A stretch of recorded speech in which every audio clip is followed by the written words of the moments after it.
Bonjour, je m'appelle Paulo Adam Mateus. Je suis étudiant en philosophie à la faculté de philosophie Saint-Pierre Canisius de l'Université Loyola du Congo. La revue Raison Ardente consacre son 113e numéro au philosophe et théologien congolais Godefroy Mana Kangoud alias Kamana. Mon article s'intitule « L'imaginaire africain, enjeu de l'éducation de la jeunesse africaine pour l'avenir du continent africain ». Cet article vise à donner sens à cette affirmation de Kamana. Je cite « J'appartiens à la génération suivante dont la tâche est de booster l'imaginaire de la jeunesse ». Fin de citation. Ceci montre combien il était imprégné du sentiment et de la volonté d'être éveillé des esprits d'une manière particulière pour les jeunes.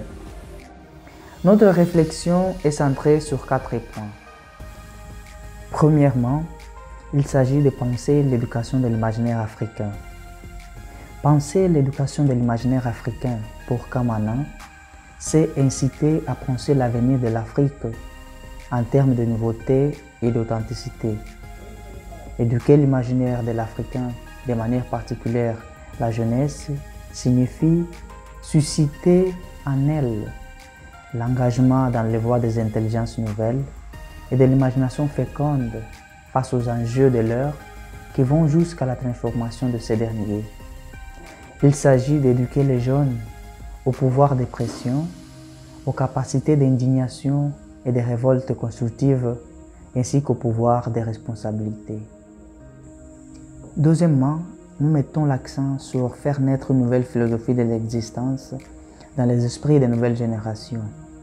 Pour Kamana, enfanter les créateurs d'avenir signifie investir dans la jeunesse. C'est faire naître une philosophie qui pense le pragmatisme, c'est-à-dire des concepts qui ne sont pas à la fois abstraits et éloignés des problématiques africaines. C'est avoir un esprit, une philosophie qui constituerait le phare sur cet itinéraire. Par là, la jeunesse pourra comprendre que le sens, c'est savoir où l'on veut aller et la profondeur, c'est savoir où est l'essentiel. Troisièmement, il est question de la création d'un écosystème comme moyen d'épanouissement de l'Africain. Pour Kamana, cet aspect serait fondamental dans l'élaboration et dans la construction d'une Afrique différente de celle que nous sommes habitués à voir. Puisque, comme nous fait savoir Kamana, il ne croyait pas qu'il y ait beaucoup de lieux où l'on apprend à produire le bonheur de vivre, d'étudier rien que par la beauté des lieux et la splendeur de l'espace. Ainsi, dans la perspective de Kamana, changer le cadre vital pour changer l'homme devait être un impératif de fond, car ces derniers influencent fortement le bien-être humain. Quatrièmement, et pour clore notre réflexion, nous mettons en évidence la thématique de repenser l'éducation de la jeunesse africaine.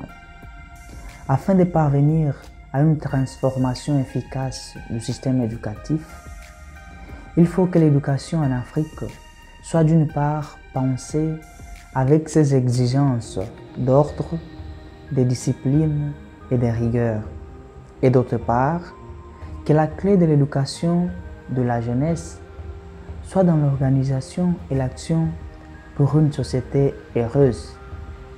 Il s'agit de l'invention et de la créativité, c'est-à-dire inciter le questionnement de ce qui suscite le besoin et pousse à l'action, afin de mieux comprendre la pertinence de la réalité, plutôt que de s'y soumettre sans enrôlement volontaire et sans conscience.